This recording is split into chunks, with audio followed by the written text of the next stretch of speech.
Webcam microphone up close. Webcam microphone up close.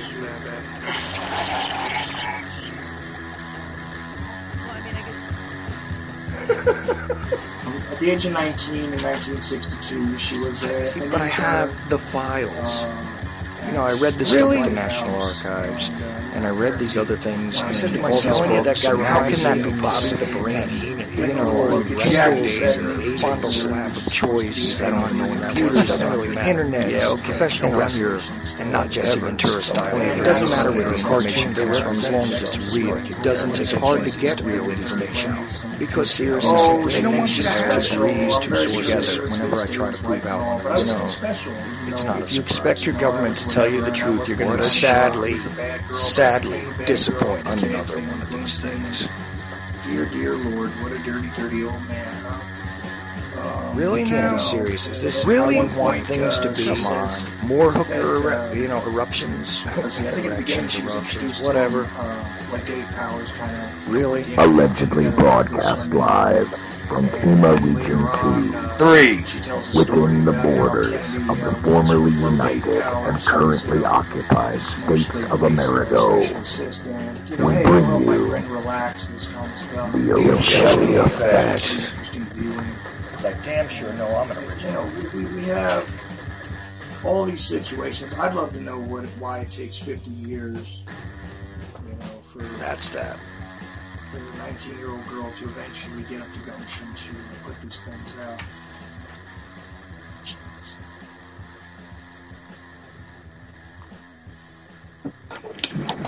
Oh, and that is that. We are live on UCY.TV radio. This is the Ochelli Effect. Okay, well, tonight what I'm going to do, by the way, just a couple of quick programming notes. There's the trip over the tongue.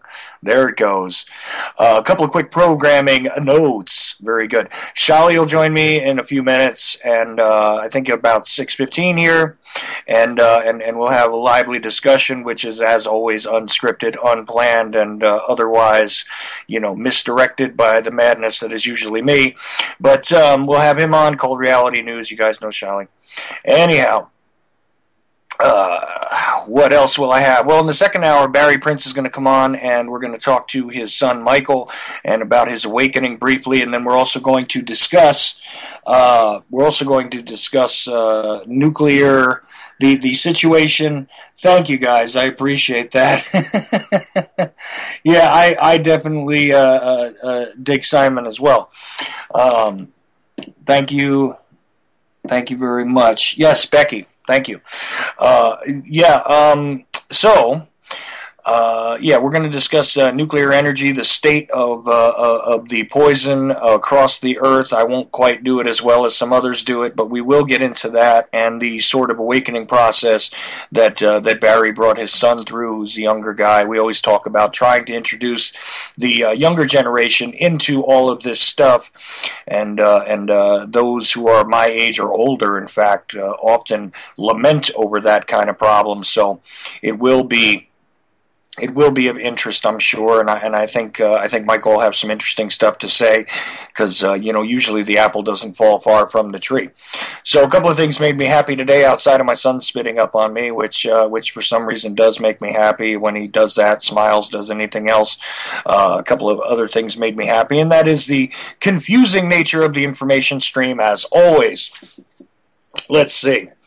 For some reason, I saw a recurring theme in articles I was reading, and maybe it's just my points of interest, but why is it that we're discussing the population and the birth rate in this country on a wider scale? I'm not sure.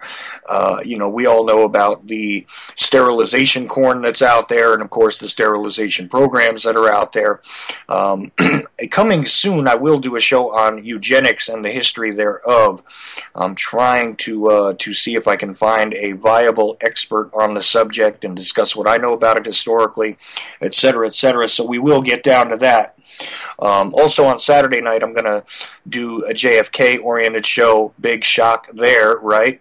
But instead, I'm going to bring in Stephen Roberts from Cancel the Cabal, and he's going to actually interview me on my show about this subject, because fact is, outside of appearances on like James Corbett's show and a few other places, I mean, I'm brought on as an expert sometimes to discuss specific areas, and usually it's funny because the areas that they usually want me to discuss are not even those which I focused on with any sort of intensity.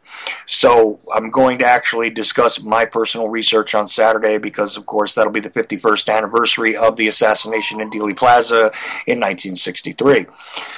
So you guys will have to put up with that one.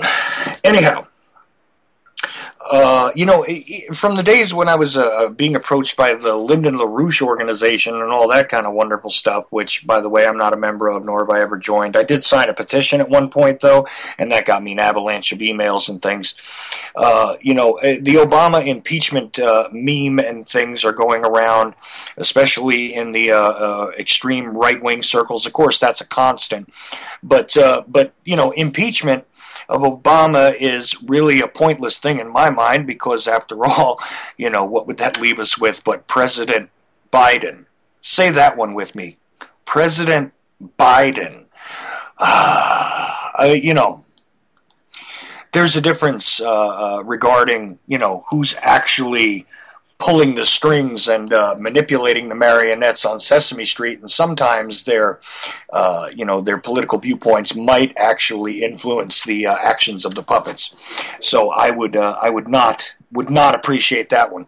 That's one of those frightening images in my mind. That I come from a country where a President Biden could be the worldwide representative. Dear Lord. Obama impeachment, sure, but I'd really like to see them all go. Okay. Now, somebody also, for some scary reason, passed me repeatedly a Glenn Beck video, and I found it humorous. This quote comes from that, and I just wanted to relate it to you guys because, I thought that was pretty funny. Of course, we all know what the Blaze is and all that, but anyhow, Glenn Beck said, in kind of an incredulous manner, if Walt Disney didn't live, what would America look like? Thusly lamenting the idea that somehow Walt Disney had been the great influence regarding how our historical past has been related to us, etc., etc. Thank you for making my point, Mr. Beck. When fantasy and fairy tale becomes your history, you have the books that our kids are learning from. Thank you very much. Okay. Now, of course, at the very end of my show tonight, Obama is going to do his whole announcement on his executive order relating to immigration. We're all, waiting on that one with bated breath, aren't we? Yeah, 8 p.m. Eastern, apparently. We're going to actually hear about this executive order, and hear what the results of it are. Of course, this is already a done deal. We're still operating off of the 1985 regulations, as far as I know, regarding immigration and all that kind of stuff. And this is a dicey subject. And yes, F Disney would be the least thing I would say, Jar. But sorry, talking to the chat room again. I do that from time to time now because I can actually watch the chat room on occasion. So thanks for that.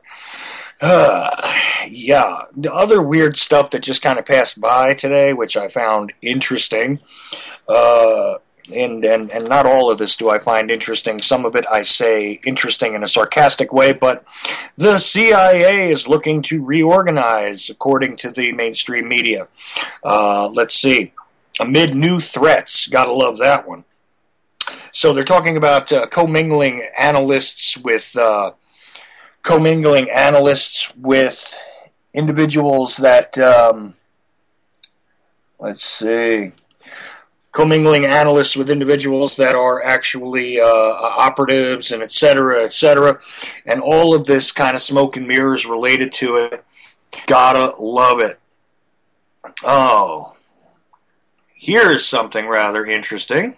I'm gonna go into this in a second. I'm just glancing over an article because I'm gonna get back to that Obama thing.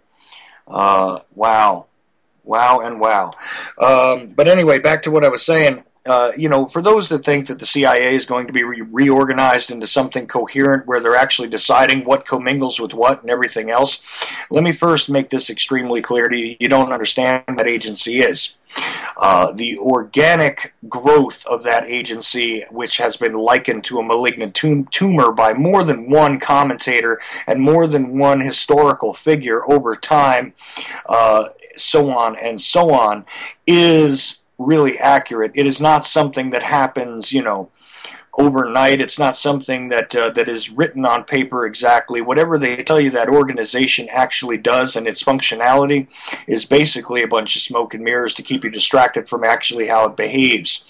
As I pointed out on a show with Doug Valentine and with some other people, the agency does as it pleases, and regardless of what the public perception of what that agency does and how it conducts itself, you got to understand that that no matter what they tell you they're doing, I can guarantee you it is absolutely not what they're actually doing. It has, no descriptions of the front businesses, the shell corporations, the intermingling with all sorts of criminal assets. Of course, we all know about the attempts to kill Castro at one point in time because they had the scintillating details behind them of involving the mob and involving other criminal elements, in quotes, other criminal elements, and I do mean to say other criminal elements because our Central Intelligence Agency creature has now grown way out of control and is a criminal element unto itself. But they do intermingle themselves with everything from the DEA to the low-level street pusher, and this is just the way it's done. So, the cost of doing business, etc., etc. So this was passed to me actually just now from Jules, and of course I love this headline. I don't know why I love this headline, but let's look at it. And this is actually from CNN. Looks like, let's see, CNNmoney.com. All right. Broadcast networks opt out of Obama immigration speech except for Univision. Very nice. Let's see. The story reads as follows, and I'll read it in part because I don't want to read the whole thing. But 8 years ago, President George W. Bush delivered a primetime address on immigration carried by all the big broadcast networks. On Thursday, President Barack Obama will do the same thing, but three of the broadcasters, ABC, NBC, and CBS, have signaled that they won't be carrying it. Excuse me. Tripping over the tongue, that's number 2. CNN will carry the 8 p.m. address, of course, and so will all the other cable news channels. PBS will as well, and perhaps most importantly for the White House, the dominant Spanish language broadcaster in the United States, Univision, will be translating it and airing it live. Well, hopefully they'll have a better time than they did when they had that sign language guy. Sorry, my commentary. Moving back to the article. The varying decisions illustrate just how much has changed in the media industry in the Bush and Obama years. Really. Again, my commentary. Sorry. The White House would like the big 3 networks to carry Obama's speech, of course. Although diminished, they still amass big audiences in prime time. But administration officials put out feelers this week and determined that the networks would be reluctant to hand over the airtime, so the officials decided not to formally request it from ABC, NBC, and CBS. Those requests, when made by the White House, are essentially always granted. That's in parentheses. The White House declined to comment on the speech scheduling process, but the administration may have honored it on Thursday night because of Univision's planned telecast of the Latin Grammys. You know what? Gonna stop it right there because that tells all we need to know. So the music awards for Latin music, that's always a factor, of course. Whenever considering putting on the meat puppet in chief. Got to love that. So, as I stated before, and I think I left you there for a couple of minutes, how you doing tonight, Charlie? Hey now. Hey now. Oh, man. What's up? Not a whole lot, man. Not a whole lot. I am really happy to bring you into the conversation, though. Shally, the more I read this stuff, the more I look at the general newscape out there, the more I say that you are correct, sir, when you say dog farts and cat piss. Yes, sir. Well,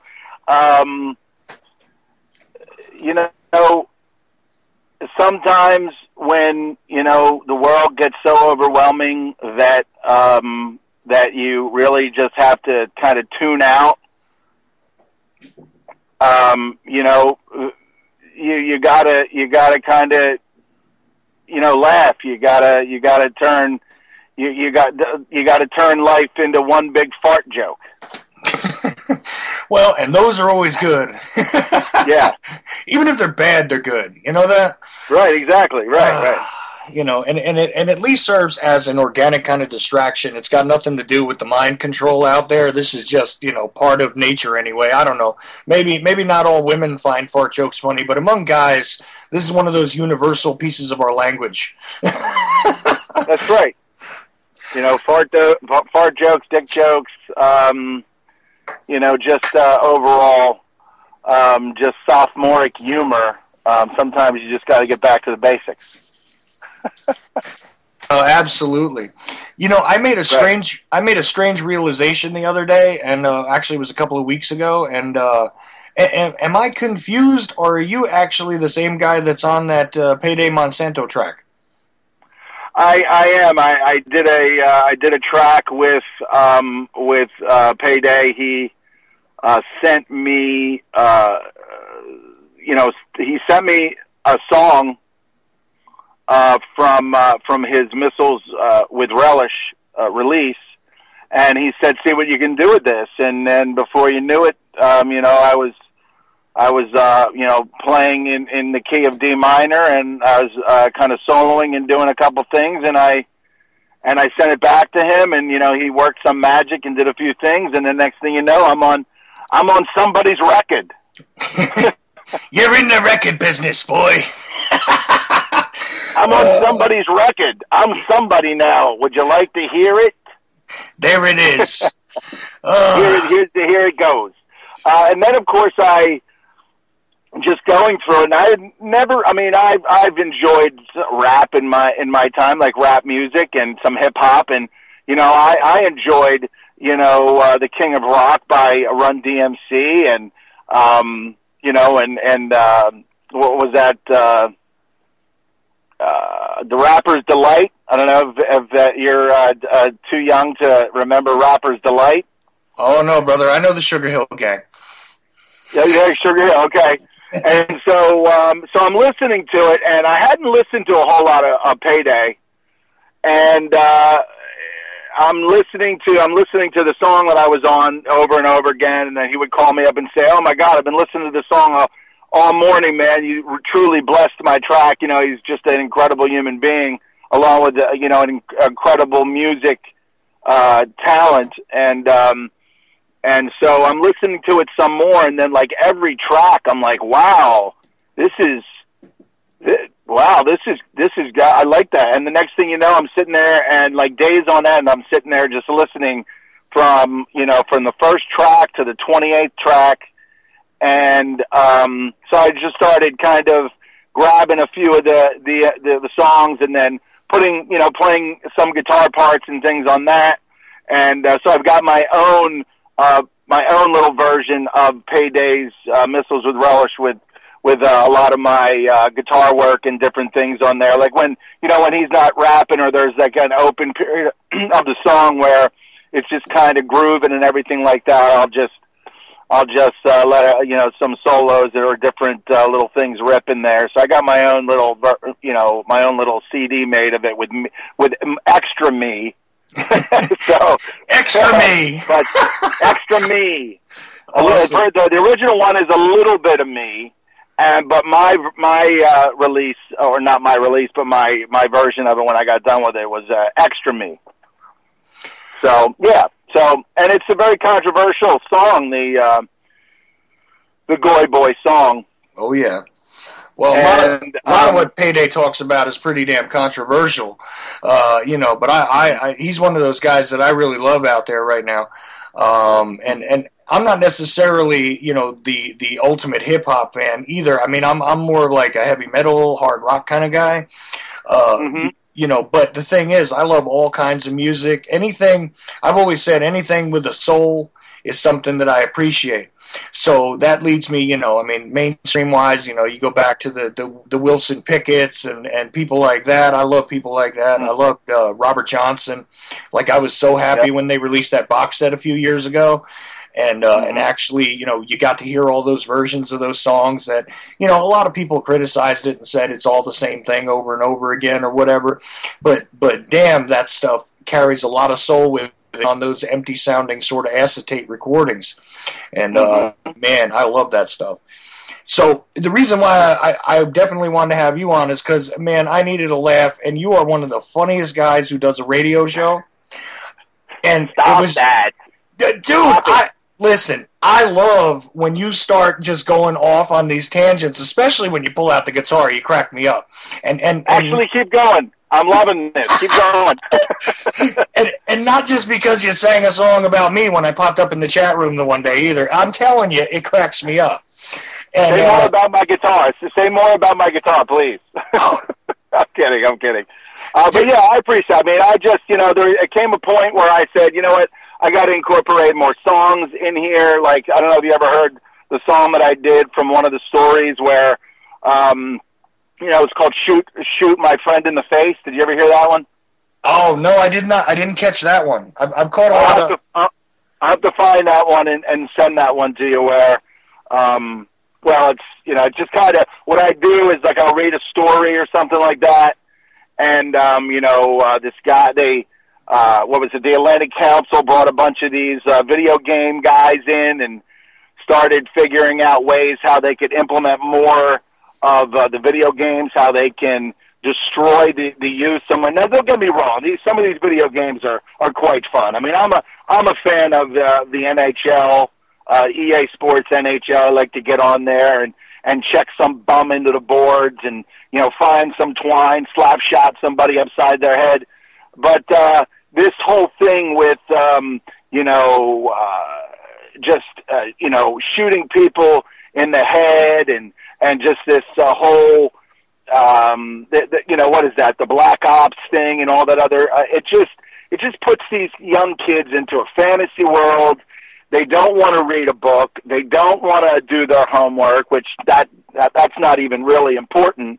But they just get locked into this realm of, this is the only thing that makes me happy, and if you take it away, I'm probably going to kill myself. Or if you take the cell phones away, I'm going to make your life miserable, and then I'm probably going to either kill myself or I'll kill you. That's the way this whole, it could be used in such a good way, but it's being used to damage our youth. It's being used to deflect what they should be doing. Is this culture is destroying our youth, and not just the video game culture, the television culture. It's just all shit, and it's just bad. It's all bullshit, and it's garbage, and it's bad for you. Well, right, and it's part of like a contrived dissociative disorder, so that you can remove the consequence from violence and remove the reality from it and everything else. But you know what the positive thing is? You know what the good thing is, Charles? Is that they've got a pill for that now. Oh, of course. Okay, but they've got a pill for everything, It doesn't matter that the pill will do more damage to you than whatever was ailing you or whatever, And no, trust the doctor. He wouldn't do anything to hurt you. Trust the doctor. It's cool. Yeah, of course. He's good. He's a good guy. I saw Scrubs. The doctors are good. They're good guys. They laugh, they joke, they have sex, they do all kinds of crazy things. And in the middle there, they treat a patient. Occasionally one dies, from a disease that should have been eradicated years ago, but it's cool. Yeah, well, eradicated diseases. That's another fun thing, because I know you're aware of the whole polio thing now, right? With the rise of polio. Coincidentally, where they're vaccinating everybody and all that kind of fun stuff. Isn't that great? So Yeah, but that beautiful man, Bill Gates. He's just trying to save the lives of these third world children. While at the TED conference, he says, one of these numbers is going to have to go down dramatically if we're going to save the planet and junk. Well, yeah. And what he's saying is we're going to have to kill some of you fucks. And, if we do a really good job with vaccines and immunizations, we can really, we can do some good things here. Any questions for someone who's going to die soon from a shot? Anybody? Well, but Charlie, in all fairness, though, Bill and Melinda Gates recently put another $50 million into fighting Ebola, didn't they? Or wait, that's not a story anymore, though, is it? It's all coming down to some kind of forced vaccination. And I said 2-3 weeks ago, I said this is kind of one of these major pivotal points here, because once they start weaponizing these diseases, this information is going to have to get out, and it's going to have to get out in a hurry, because you listen to Jules in the morning when she talks about these RNA and mRNA, it's just so many letters, but it changes your DNA, your RNA. And it's stepping this eugenics into another speed that's going to allow these bums to stand up in grandstand and say, oh, we did this, and we're curing people, the vaccine's working. Meanwhile, people are dying all over, but they control the narrative because the media is their we'll never say anything bad about the killers and the murderers and the politicians. It's a sad case, but we have to start pointing out, like Payday says, we got to get rid of this fake news. The fake news, it's killing us. Yeah, absolutely, and of course the other fun part of that whole equation, because this always cracked me up, is that the workers over there, the Doctors Without Borders people and everything else, they're being attacked by some of the locals off and on, right? And it's just, those ignorant people don't quite understand. They're trying to help them, and I look at it and go, it seems to me like the legitimate backlash to the fact that they're being poisoned, and they realize it. They might have been ignorant for a couple of decades, but they finally figured it out when, they told them, well, gee, we're going to give you something for polio to get rid of it, and the kids are coming down with it. And meanwhile, we're going to give you something for this disease, and then the kids are coming down with it, and so on, right? I mean, it seems like a logical sort of reaction. I mean, hell, if there was people coming around trying to shoot up poison into the ignorant people in my neighborhood, I could definitely see people showing up to tip over the trucks and attack some of the people carrying the syringes. Yeah. Sure. I mean, and Doctors Without Borders can totally be tied to these Zionist organizations and all that stuff. I really, to be honest with you, I cannot really. Once you see that what they can get away with in a Sandy Hook, I don't know what your stance is on that, but if they can get away with something like that, they can get away with telling you that this Brantley guy came back and that he had this and they did, and then boom, next thing you know, he's well again. He's well. He survived it, whatever the thing is. And I just don't believe a lot of this stuff. Some people will say, oh, I know him, or, people will say he was, this guy, he's there. Does that mean anything if somebody knows him? And then we hear the woman who took the nurse who came back, who took all that structural damage because she didn't want to get isolated. She didn't want to get quarantined. So the media turns it into this, they're abusing her. And if the story's real, it's like, bitch, get in that room and stay in there. But first off, don't be bringing sick people into the country. This is a total violation of everything that's put in place. And then when you look back, Obama defunded this, Bush back in 2004, the emergency thing, all this stuff. They're just really, truly setting it up for, you know, a crisis after crisis. Now, is this stuff going to happen? We don't know. We look at the world, we see so much chaos, we read the alternative media, we go to websites, you know, other than Alex Jones and Prison Planet, we go to Blacklisted News, we go to all these different websites, and we see these stories, we hear this information about TPP, we hear all these different things about Agenda 21, and once we get into a situation, if we get into a situation where things just absolutely get out of control with, you know, the Western-created, Israeli-created ISIS, ISIL, you know, the rebranding of Al-Qaeda to, you know, because they're, you know, we kind of see what you're doing there. Oh, there's another group over here. Oh, they're crazy. Oh, they're chopping heads off. But we don't actually see it, but we still believe that they're chopping heads off, even though they're not really chopping heads off in the video.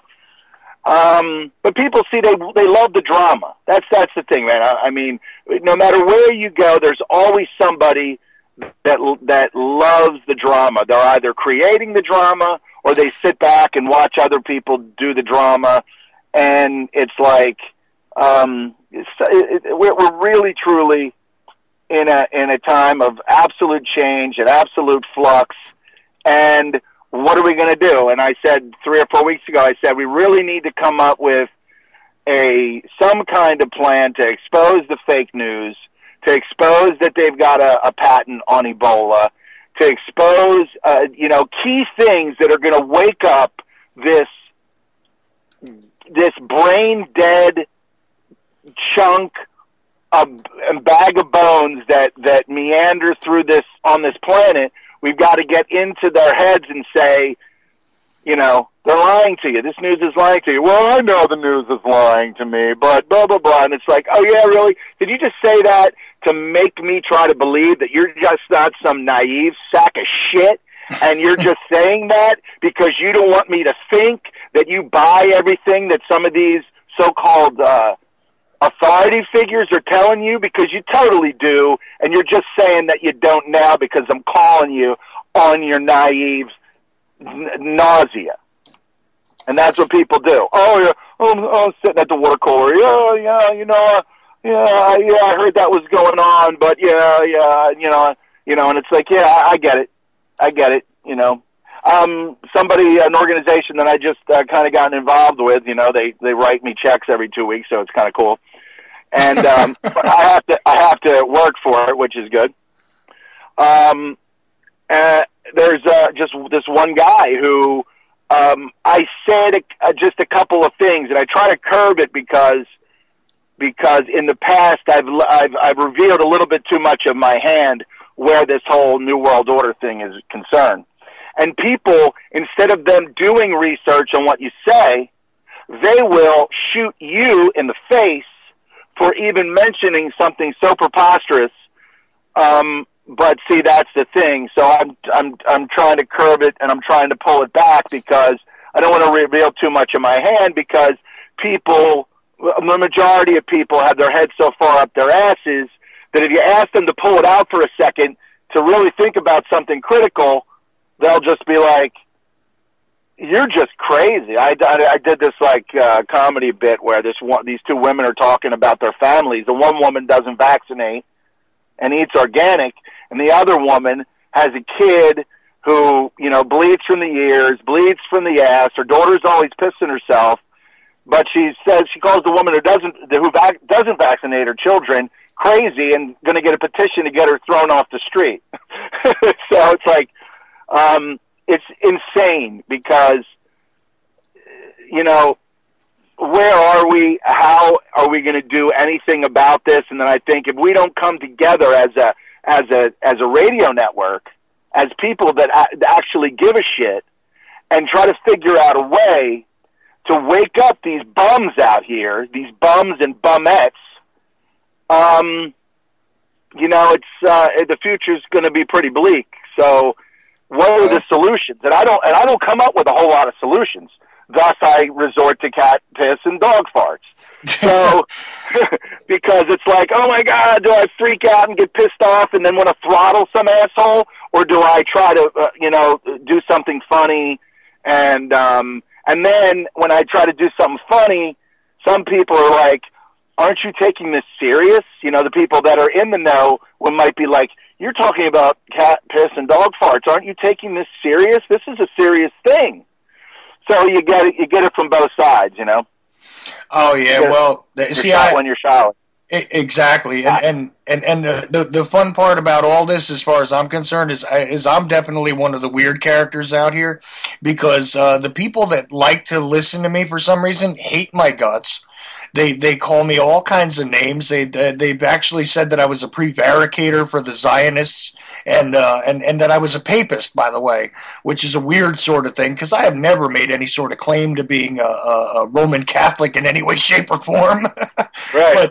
You just let me know. If anybody calls you Smelly Ochelli, I will personally come and pound them down into the sand like a nail. Nice. Thank you. See? I'm kidding. Well, it's okay. Look, even if you're kidding, I'm just glad somebody's got my back, sort of. Even if it's just a joke. I got your back. Right. I got your back. Because but these guys, they probably be like, that guy, he's Smelly Ochelli. I don't like what he's saying about these things. It's making me think, and my brain's starting to hurt, and I might have to actually do something. I might have to actually stand up to the principal of the school when he says your kid can't come here if he doesn't get, the 7 shots for HPV. God forbid you stand up to some authority figure that's trying to, put your kid to possibly, give them cancer, leukemia, or just the overall stupids that a lot of kids have. Yeah, and who the hell knows what they're going to do, because like you were saying, with the stuff that Jules covers regarding the manipulation of the DNA and all this other fun stuff, well, what we're going to do is we're going to take some of the RNA from this particular thing, and it won't be harmful to you, and it's like, do you have any clue what that's going to do, in the future? Because there are no long-term studies on all this stuff. It's destructive. Of course, the ISIS and ISIL thing that you brought up really quickly, the only reason why they're really, the officials are pushing the ISIL thing is because it's a larger concept than just the Iraq and Syria area. See, when you talk about ISIL, it actually means a whole lot more area. I don't know exactly how to codify that really quickly, but it's a larger area for the caliphate to handle as opposed to just Iraq and Syria. That's why ISIS or IS is no good as a moniker for them at this point. And people don't understand that. They just think, well, it's the same thing. It's the same thing. And it's the same thing is exactly the stupidity that got us into Iraq based on, 9/11. It's the same dumb thing. And, and even when I wasn't, aware of this stuff, I mean, I knew that, the game was rigged. I knew that they were using these words. They don't choose to use, terminology and things like this for no reason. There's a lot of stuff hidden in their language.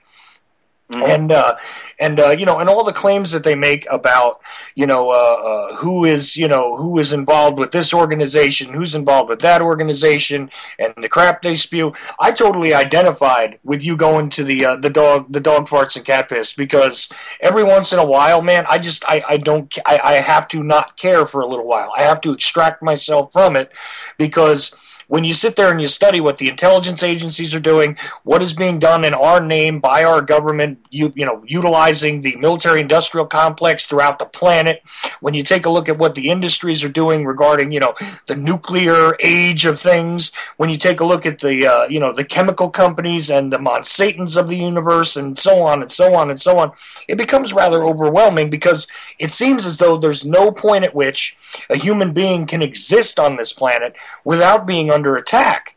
And especially in the United States. I mean, we're more vaccinated than anybody else. We're more GMO'd than anybody else. As far as I know, we're more chemtrailed than anybody else. And, my apologies to those who say I shouldn't use the term chemtrails anymore. I should say geoengineering. But either way, however you want to codify that whole mess, you can just look up in the sky if you're not too busy staring at your fondle slab of choice. Okay, you might be able to just look up and see this crap over your head, and you got to know something's wrong with that picture, because I don't know, you know, you're a couple years older than me, but not much, but I do remember a time when there weren't those straight lines hanging out and becoming clouds. Okay, there was a time when we did stare at the sky a lot because there wasn't much on TV. You know. Well, So, I mean, I'll be honest with you. I was watching a movie from like the mid '80s. It was a movie with Fred Ward. I forget what it was, but Joel Grey was in it. He was some kind of Chinese guru guy. I forget what it was, but it was a movie from the '80s. And at one point, this Fred Ward guy was like, he was on the Statue of Liberty, and he was like being attacked, and he was trying to fight for his life. They were trying to kill him, and you could see one or two persistent chemtrails in the sky. So they've been doing this for, what are we talking? that's got to be 30 years at least, right? 20, 30, at least 30 years. Yeah. At least 30 years they've been doing it, because, you know, that stuff, you know, clouds don't form in a line. I mean, I talked to a woman who was she was like the head of human resources at an establishment, and I would sit there and I'd be like, yeah, this, you know, look at that, and we would have lunch every now and then. I'd be like, hey, look at that, right? Mm-hmm. And then I got one day there was an article that was in a New England newspaper, and George Barnes, the guy who did the Look Up documentary, I interviewed him probably when I was on, I think it was when I was on Oracle. It might have been on UCY, and so I'm looking at this and seeing that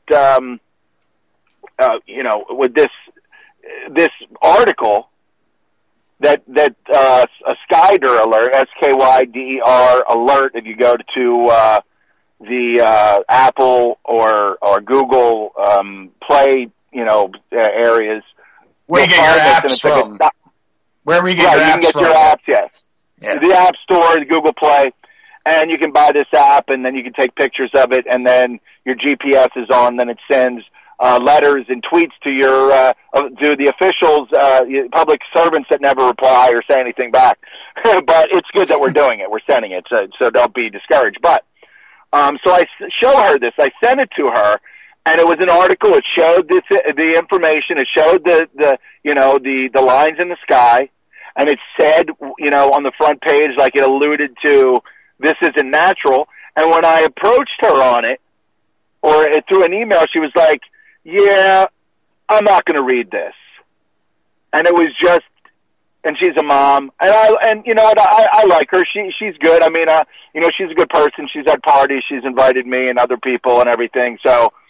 But she's just, you know, she just doesn't give a shit that the skies are being filled with, you know, aluminum and other nasties that, you know, that we'll only know years from now what the, you know, how the chemtrails are tied to the pandemic that they're planning, or the chemtrails are tied to, you know, other things. But what I will say is I've been hearing this one commercial about an overload of iron in the body, mm-hmm. that will assist in the proliferation of viruses and stuff in the body. So we have to kind of maybe chelate this iron out of the body. Taking copper supplements too is a very key. You know, it's a key thing. So look up copper. And try to, because at one time I had this thing called hemochromatosis that I had a blood test. This was back in like 2002 after my parents both died from cancer within a week of each other. Mm. And I was just like, after that, it was like, wow, and then 2 months after it was 9/11 happened 2 months after that. So I was like sitting there, and it was just like everybody else was like sitting there crying and like visibly like shaken by this, and I had already been through like losing two parents, and I'm sitting there like, so you were numb already. Wow. Yeah. So I was already numb, totally, yeah. So even then, when Bush was in there and I voted against him, thinking Al Gore was going to save the world, you know, Al Gore's going to save us because he's a good guy and junk, right? Well, and he invented the internet too. Don't forget. Oh, and what better guy to have in the Oral Office? So, so I mean, it just goes on and on and on, and it's all bullshit and it's bad for you. Yeah, absolutely. And all you can do is try to take care of your health. Like, for instance, there's this guy that I work with. He's a young guy, and he works out, and he works out like he used to be heavy, so he's working out, and he's getting into this thing where he's got to work out 5 days a week. And then he begins to tell me something that didn't surprise me. Oh, I get strep throat like at least twice every year. I said, dude, you're working out too frickin' much. Mm-hmm. Working out too much, sweating too much, suppresses your immune system. So I actually went to the gym with him, at work in the same place. So I was trying to get some intel, about how to endear myself to the management and the good fine people over there without singing about cat farts and dog piss and the inversion. I got you doing a little recon on the corporate culture basically. And so I'm sitting there, and then I said a couple things. And I actually, at one point, and I really probably shouldn't have said this, but I said, I kind of do a podcast here. I talk about the economy. So this guy, and he was talking about Obamacare, and he was kind of talking like what American people should talk about, how we're getting effed. We're getting effed in the A. Yep. From Obamacare, from taxes, from everything. So He's talking about it. I'm like, wow, this is unusual. 26, 27-year-old guy talking about, things that if every guy was talking about it, maybe Washington, D.C. would get a boot up the ass, right? So, and then he says to me one day, he said, "Oh, you're really into that economy thing. You're really into that economy thing." I said, "Well, you know what? I Googled you. I Googled your name." And then boom, and he said, "I'll show you." And then boom, he typed, and I knew this. I knew what I was going to see. But boom, right at the top, UCY, and there's me. And then right away, I was just like, "That's not me. It's not me. It's not me. It's totally not me. F you, buddy. It's not me." And then he was like, "Well, it certainly sounds like you." And I was just like, "All right, well, it is me." Like that old Eddie Murphy. Like that old Eddie Murphy bit. Wasn't me. Wasn't me, man. Yep. Wasn't me, man. Sorry, wasn't me. But anyway, so he's sitting there and he says, "Hey, man, I listened to a little bit of it." And he said, "I didn't listen a lot," but he said, "You were talking about the economy and things like that." And so he seemed like somebody that was, aware of things. And then as I started working more and more with him, he's kind of like a jovial guy, so he'll make a joke about something, or like if something not done and the boss is like waiting for it, he'll be like, "Oh man, he's going to come down here and start smashing shit," But he just embellishes things, and then you find out, from somebody else that, oh, he's just a troublemaker. He's funny, but he doesn't know when to quit. But I was just like, so we got into that thing. I said, "Yeah, that guy says you're a troublemaker," and I said, "I like that about you because you're funny. You crack me up." But he said, "You don't know when to quit." So it's really a cool dynamic over there. But I said to him, "What if I told you that, like 9/11, I said that was just like a grand deception across the board?" Mm-hmm. And he said, "I would say that I believe you." And I was just like, and I had to check my shorts. I was like, "Oh, what did something happen?" And I just think it blows you away when somebody actually acknowledges that what happened that day, that they don't acknowledge. They acknowledge that the story was, is not. I don't believe it. Somebody says, "I don't believe what they say," and it's like, oh my God, because there's a whole lot of other people out there that are just like, they totally believe it. They totally believe the war on terror. They totally believe the war on drugs. Oh, it's hurting our kids. It's hurting our children. We've got to stop drugs. Meanwhile, statin drugs and vaccines and all this other stuff, so much more damaging than a marijuana stick, And then, are you on the pot? Are you on the pot? Nice. Janie's on the pot. Well, look. Yeah, she's on the pot. We got to do something. She's on the pot. I'm going to talk to her after we take her and get those 10 HPV vaccinations. I'm going to talk to her about that if she's on the pot, Charles. Well, it's perfectly acceptable to take, the sanctioned drugs. That's what the thing is. As long as they're able to make a profit on it, in a corporate sense, it's fine. Doctor knows best, Charles. You got it. Shovel all that stuff in there and get your bonus vacation from your drug rep and everything else, and that's good. That's good, Mr. Whitecoat. Have you seen the drug reps? Have you seen them? Yes. I'm in a parking lot over the summer. I'm doing some computer work for this guy who's got he does some regional work. So I go into this place and in my mirror I look, and there's this sexy thing standing in the back behind a minivan with it open, and I'm like, that's a drug rep right there. Oh yeah, better looking than your local strippers usually. Oh yeah. My God! And I drove by, and I should have said, "You got any drugs, baby?" I need some. Can I get I'm a doctor. Can I write a prescription for myself? And I'll say, I need 10 kisses from your face. I'll call you in the morning. So, I mean, it's just it's just the way they sell. It's just the devil. It's hell on earth disguised as we love you. These drugs are going to help us. The pharmaceutical companies, what we've done with drugs and disease, and it's like we've done nothing. We've cured nothing. Nothing, Charles. Nothing. I know that it's all about the treatment, and it's all about shoveling more crap into your mouth. Like I said, as long as it's sanctioned and they can manufacture it in China and sell it over here, it's all good. And that's part of the problem. One part of the overall, the integrated system of problems that the larger corporations have visited upon all of us.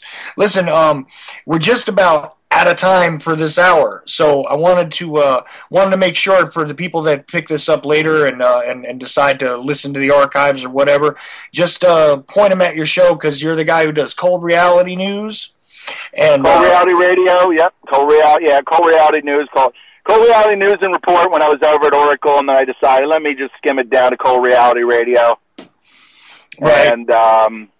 And then do some research. Try to stay. It's tough to do research, man. If I had a lot of money and I didn't have to work for a living, I could just sit there and then do like a Mark Dice thing and just be like, interview people and do that stuff. But I try my best, just like you're doing over there, Chuck. You're doing good things with the Ochelli Effect, and we're all trying.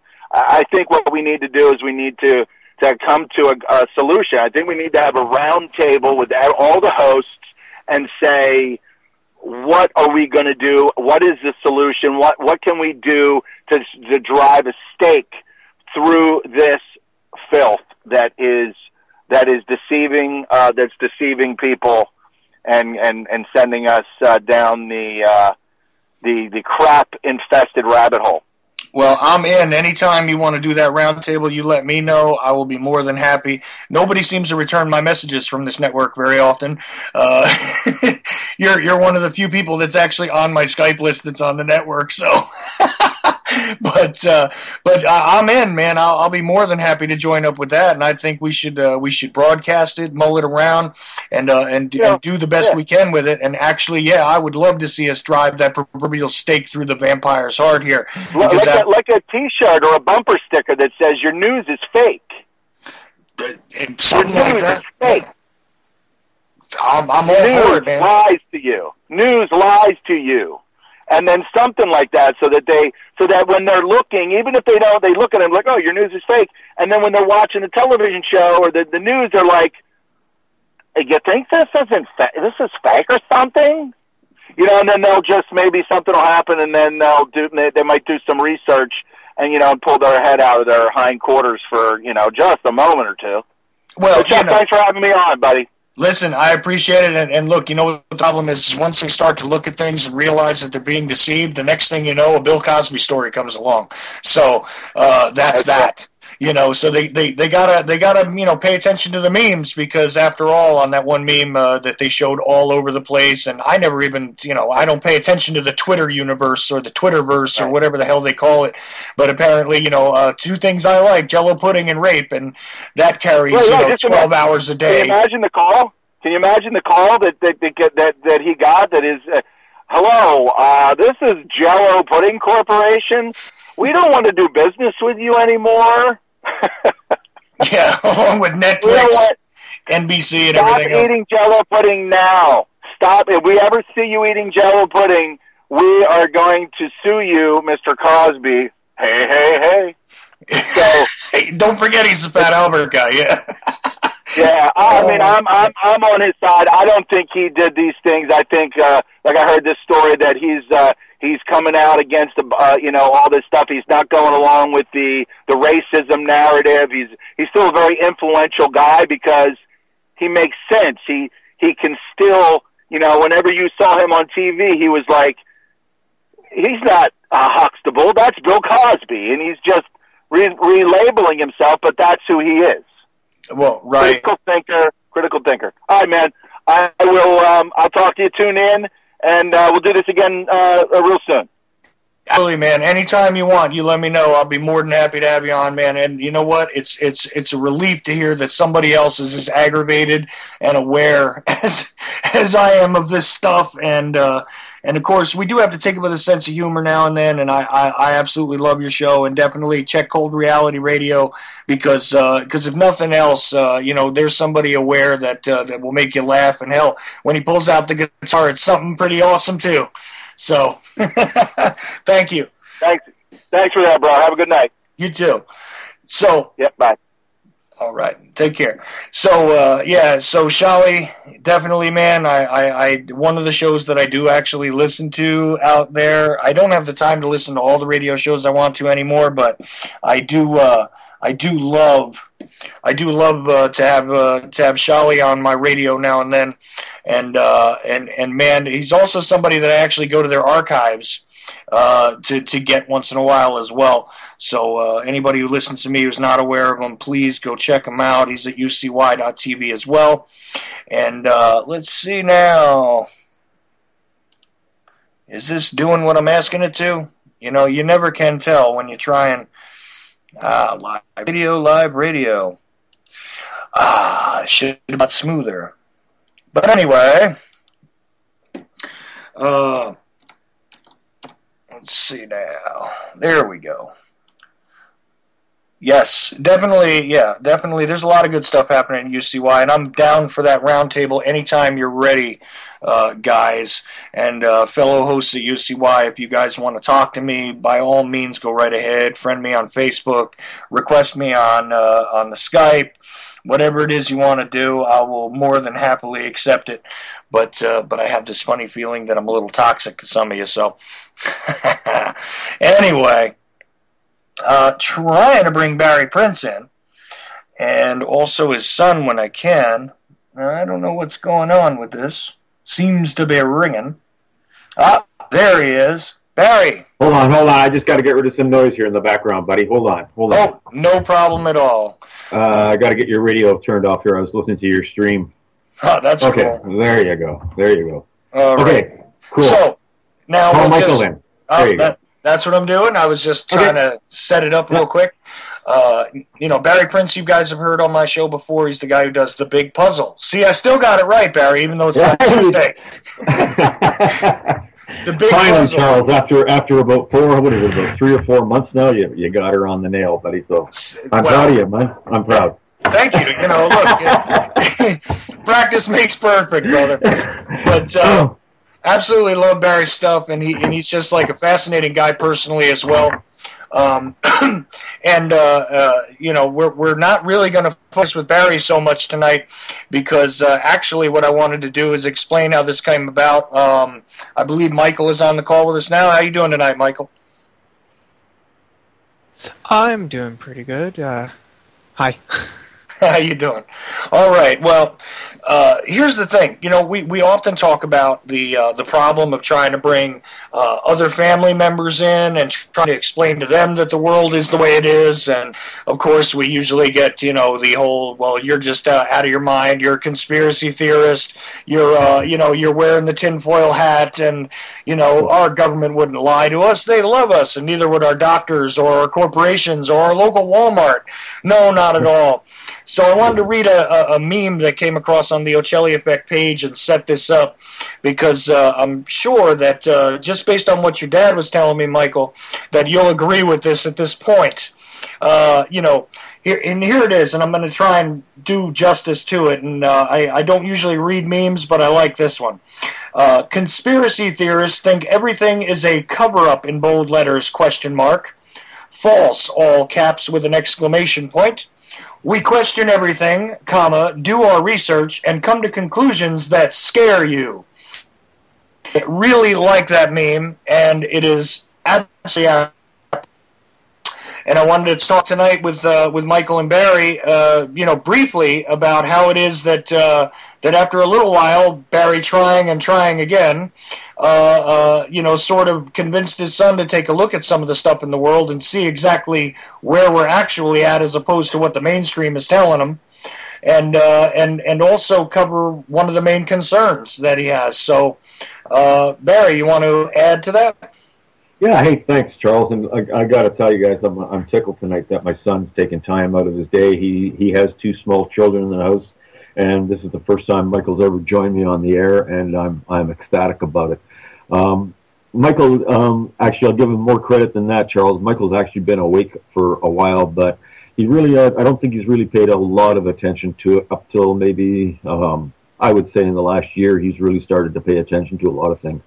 And luckily now, Charles, my son is actually working for me. And that, of course, gives me a lot of opportunity to talk to Michael during the course of the day. And all we can do, like I said, Charles, is talk to him. And I think Michael's really starting to listen to a lot of things I say. But one of the things that really drives Michael crazy, and we've had many, many conversations about it, is nuclear energy on this planet. And I think that what Michael wants to talk a little bit about tonight. Michael, I got to thank you, buddy, for joining me and taking your time to come and talk to me and Charles and a few other people. And it's great to hear some concern coming out of the voice of a young man. You have 2 children coming up in this world, and they're 1 and 2 years old now, and the future for them doesn't look very bright. And I'm glad that you took some time tonight to join us. So, buddy, what do you think about nuclear power? Is it nuts or what? Now, how are you doing, by the way? Haven't seen you for what, about an hour? About an hour now? Yeah, an hour. I still got glue on my hands. We ran home from a job, Charles, to come here and join you guys tonight. So, well, I appreciate both your time, gentlemen. Definitely, Michael. Although I'm a bit older than you, I had a later in life baby not too long ago. Myself and Kim did. Congratulations. And so he's about 5 months old, and I'm very, very sure that I can share with you the fact that when you take a look at your small children and you take a look at the world around you, you're definitely afraid for them in some way. You're worried for their future, and one of the things that is certainly a scourge to their future is the proliferation of nuclear energy. This very, very dangerous, what I call Wile E. Coyote style of creating steam energy. And a very special thank you to coming on my show for the first time to be on air. So don't be nervous or anything. Just speak from your gut, speak from what you know, and you'll do just fine, sir. I promise you. Well, I mean, you definitely have a point that when you look at them, something changes. You no longer think about yourself and what's important to you. You think about what could be important to them and what could affect them in their lives, and you start to become a lot more critical of the world around you. And I definitely agree with you, Charles, is that that's definitely been one of the driving factors. Working for my dad has definitely kind of been part 2 to what's got me interested in looking around at things. I mean, call it the straw that broke the camel's back. He's day in, day out talking to me about things, so it just kind of rubs off after a while, right? Oh, yeah. Yeah, no, I definitely I have strong opinions about nuclear power. And I mean, you're judging by your first statement there, conspiracy theorists. People. I find if there's one thing that I have to say, and one thing at all, it's ultimately, it kind of boiled down to believing in my dad or not, and when it came down to believing what my dad was saying or not, it came down to what do I have to lose by taking the time to think about it, to think that the world might not be as safe and secure as it was originally thought, and what do I have to gain? And the difference was clear. I mean, if you have closed blinders to the world, right, then you're not going to see the truth when it's presented to you, right? I mean, what do I have to lose by ignoring it? Possibly everything. Absolutely. Right. Absolutely, and this is one of the things about prejudice or prejudicial thinking. Those who prejudge things don't allow themselves to actually judge things, and therefore will be vulnerable to the hazards in the world. And so that's exactly right, and very not just because your dad's a great guy and a smart guy, which he is, but the fact is that your ability to begin to think critically is something that I'm sure he's extremely proud of, because after all, this is something sorely lacking, in my opinion, in your generation at this point. I see a lot of people that are in your age group that don't take the time to do anything but accept what they were already taught and cling to it, because of the need to appeal to authority as opposed to appealing to their own sensibility. So this is really great to hear, and I like to hear from guys like you, because it gives me a little bit of hope. Because I've also got a 15-year-old and a 12-year-old. Neither one of them thinks that I'm exactly nuts, but they're not going along with it all. I was really happy last year, actually, when my daughter looked at me and said, "No, I don't think you're crazy, Dad. I just don't agree with you." So I'm thinking that's part of the step in the process, and hopefully my 15-year-old daughter will move along a little more and understand that Dad's even less crazy than she originally thought. But anyway, so I didn't mean to interrupt you there, but I wanted to give you that little break and go over that. Barry, I can hear you pounding on the keyboard pretty loud. Shoot, something fun. Oh, man. I was Roger Lander was just missing me there. I had to type him back. I'm sorry, I meant to mute my mic. Yeah, no, actually, reiterating what Michael said there, I'm glad that he's actually working for me, because every rant that I've ever spoken about in my life, I'm sure he has heard in the last month and a half that he's been in my truck and riding with me. And we've had some pretty in-depth conversations, and I know that it's starting to impact him, and he's really starting to take a real hard look at what's coming for the future of his children. It's all in black and white, and it's right in front of our faces, and all we have to do is look at it. And I say to any young people that are listening out there tonight, it's more important than anything you can do in your life right now to start looking at this information and get away from the TV and get away from your Game Boys and your entertainment industry, because it's such a distraction in your lives. And Michael's starting to see that, and I applaud him for it. We need the young people getting involved, Charles. This is the generation that's going to make the change, and they're the ones that are going to scream loud right now, because they can see it coming, and it's not pretty for them, So, Michael, you wanted to talk a little bit about nuclear tonight. Why don't you express a few of your thoughts about that? Because we've had some real good conversations about this, buddy, and we do see absolutely eye to eye. Well, it may sound a little bit black and white, but for me, it kind of boils down to the potential risk and the potential gain. And when the gain of clean, purely safe energy, such as solar or wind-driven power, is completely clean and has no side effect on the environment, or virtually no side effect on the environment, and no potential downfall, and can also adequately provide the energy that our entire society needs. Provided by that big ball of light in the sky that we see every day, or in some places of the world like ours, not particularly today. Why would we go with something that could potentially ruin all life on the planet? I mean, the half-life of the isotope, to my understanding, that they use in these nuclear reactors, it's a half-life of something like 4 billion years. That's the entire recorded history of humanity 40,000 times over. Right. Before the radiation output cuts in half. So that's the entire lifespan of our planet so far. So, or estimated lifespan. So what's the holdup? Why are we still producing nuclear energy with no place to dump our our waste, and no effective way of handling any emergency situations, looking at Chernobyl or Fukushima Daiichi? Why would we keep producing energy that way?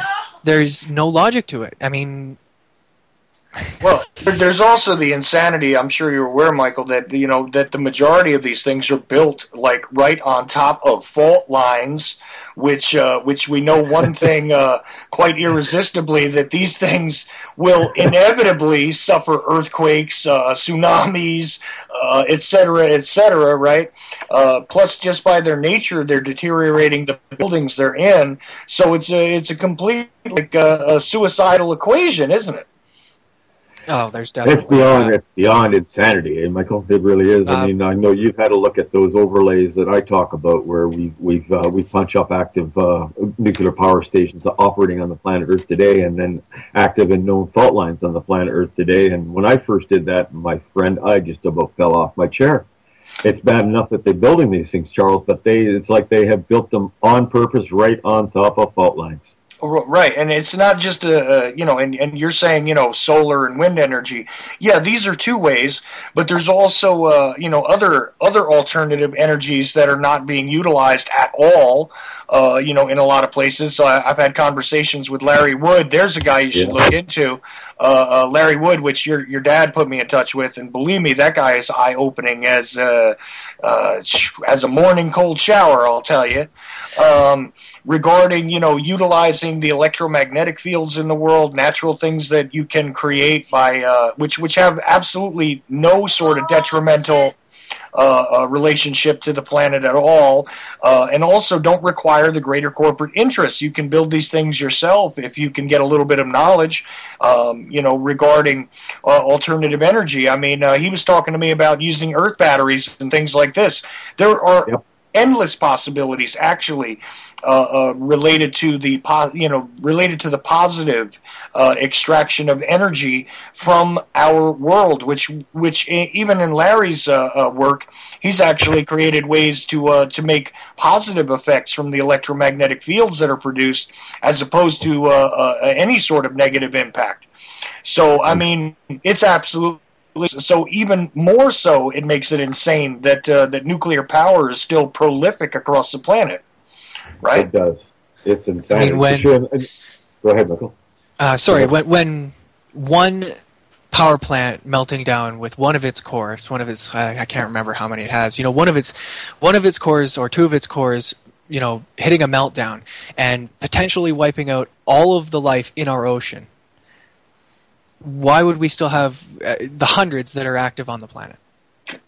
Precisely. Well, that's why we're here today, Michael. That's why we're here today. We're trying to wake people up to this. A lot of people still are not aware of. I mean, unless you're totally blind to what's going on around you in the world, some people aren't really aware of the total dangers we're facing. But it's more so the legacy we've laid down for the futures. Like Charles said, the geological events on this planet do not stop. The plates never do stop moving.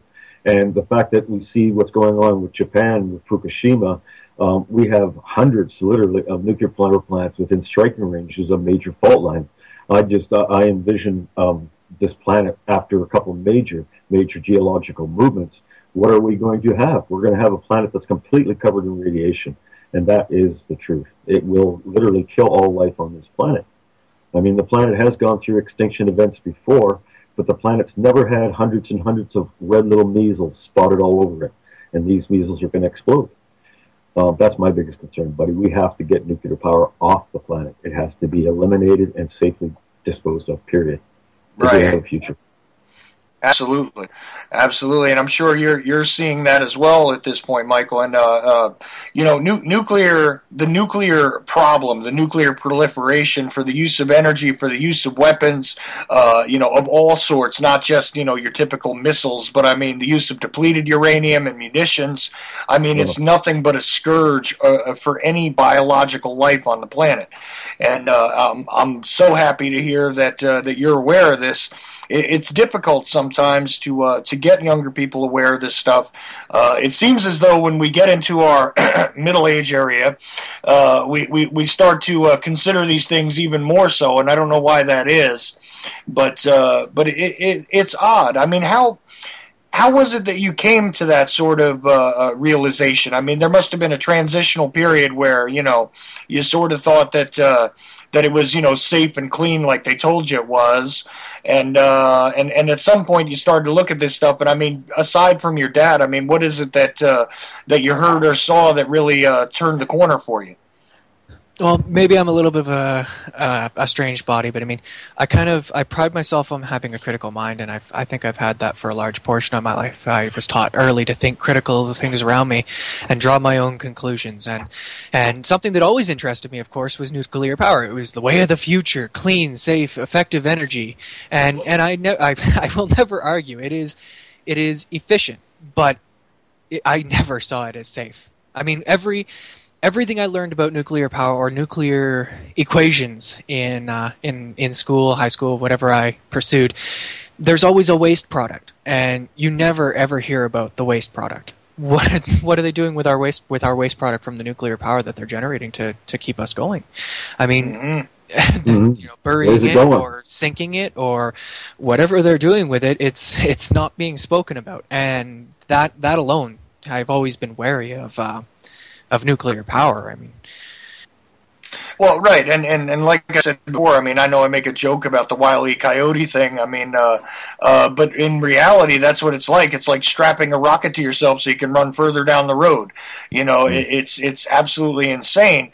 And at the end of the day, all it is a method by which steam is created. Which, of course, you know, steam heat is not something that's a problem. Steam for the creation of energy is not something that's a problem. But you know, splitting a damn atom and creating this byproduct, as you say, is definitely what part of the insanity. It's just insanity because, as you said, there's no way to actually dispose of it or to reintegrate it or to repurpose it unless you want to create weapons. That's a good way to repurpose it. But outside of that does us no good anyway. You know, where is the positive result?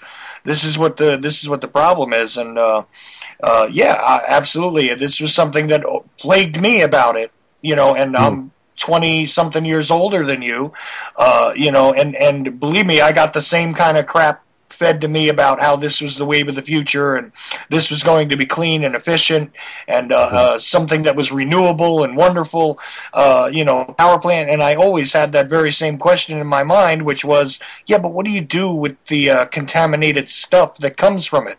And not just the water, but think about it. Everything that's involved in the process is now completely contaminated with radiation. You're too young to remember the Chernobyl event, but there's a situation where they had a power plant meltdown, and what did they do? They just buried it in cement. Called it good and haven't really spoken about it since yet.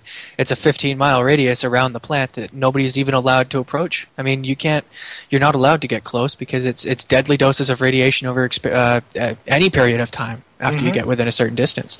I mean, I read all about that one. I'm, of course, too young to actually have experienced or been around when it was happening. But right. I mean, look at the downfall. I mean, they'll tell you that it's safe because it's only happened once or twice, but those once or two times they've permanently or nigh on permanently destroyed parts of our planet, uninhabitable places we can no longer be, right. As long as any of us will ever be alive. Right. And the result damage from Fukushima is as yet unrealized, really.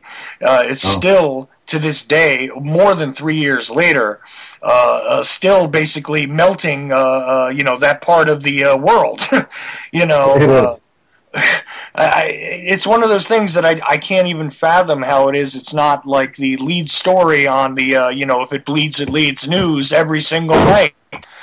But you'd think that every organization in the world right now would be fighting to come up with a solution to what's going on in the ocean right now, Charles. But the fact that they're not, it boggles my mind because all life on our planet begins in the ocean, friend. And if we kill the oceans, we kill life on this planet. And that's what's happening right now in the Pacific. It's so sad, Charles. It's so sad, buddy. for the Yeah. sake of generating power. Absolutely. I don't know if you have anything else that you want to, speak to about this particular subject, Michael, but I'll be more than happy to listen to that, or wherever else this straw that broke the camel's back started taking you. I'd love to hear about it.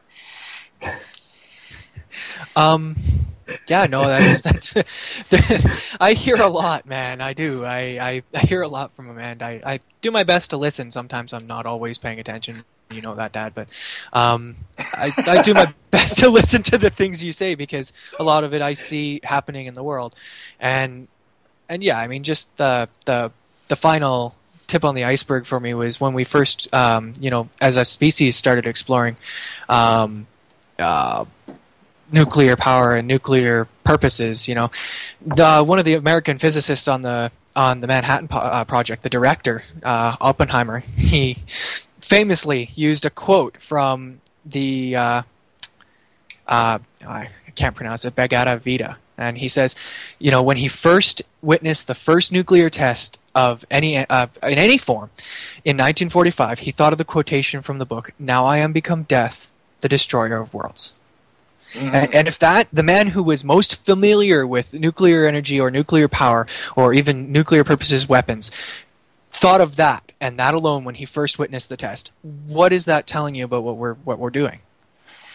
I mean, just by relation. Yeah, no, absolutely, and this is certainly true. Of course, under the Manhattan Project, we get to witness what it was like when they compartmentalize things like this through the intelligence agencies to keep a top secret, weapons program under wraps. And if that's what they were doing back then, let's think real careful about what they might be doing now. Okay, it's hard to imagine, but I have this funny feeling, Michael, that you and I are not privy to probably some of the even worse weapons that they have created since. And isn't it insane? Isn't it a suicidal sort of contract that we seem to have written with our entire species as the collateral, regarding this particular weaponization and something that does nothing but destroy. It's as if Pandora's box was real and it was open that day in the desert, and that is exactly how I see it. It's how I've always seen it, and it just seemed to be one of those things that never made any sort of sense to me. And I'm so happy to hear that. And by the way, Barry, I gotta salute you here, because a critical thinking young man to come from any of us at this point in time is something great, and gives me a little bit of hope that maybe some of the things I've been saying, although a lot of them don't get paid attention to, like Michael said, maybe at some point they'll plant some seeds, and I'll be able to have this kind of happy moment with one of my kids.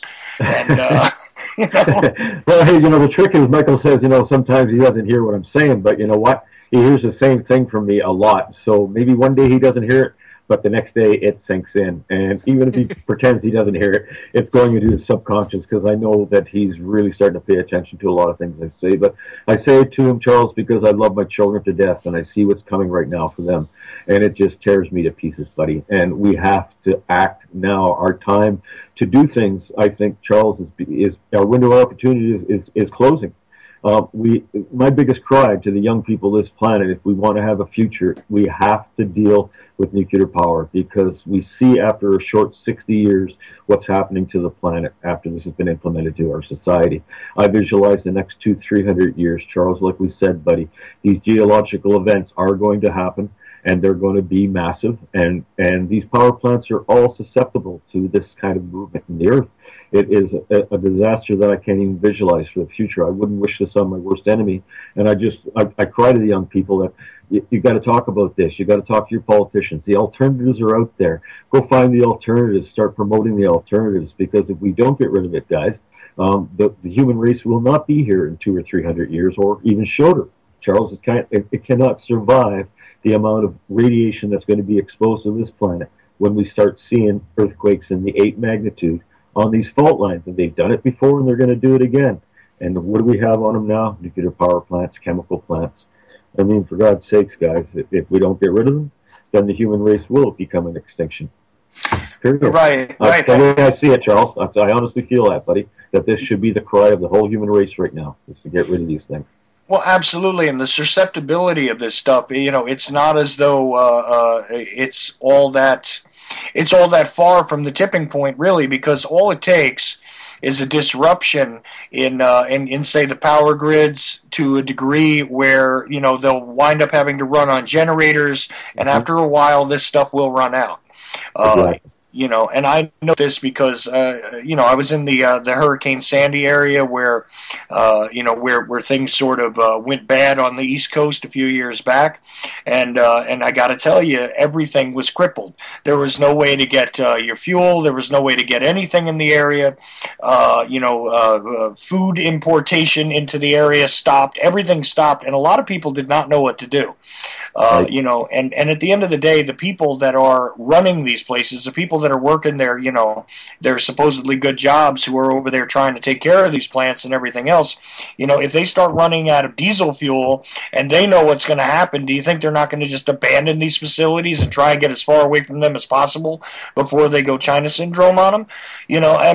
Just using your head, and besides that, nothing that mankind creates lasts forever, So without the concept of perpetual existence for these planets, you can't do anything but guarantee that eventually they will fail. And that's even assuming that the fault lines don't create the things that we know they're going to create, like earthquakes, like tsunamis, like volcanic eruptions, and the positions of these things don't get compromised just by nature itself. So it's like it's actually hanging over about 3 or 4 parts of that picket fence, isn't it? When your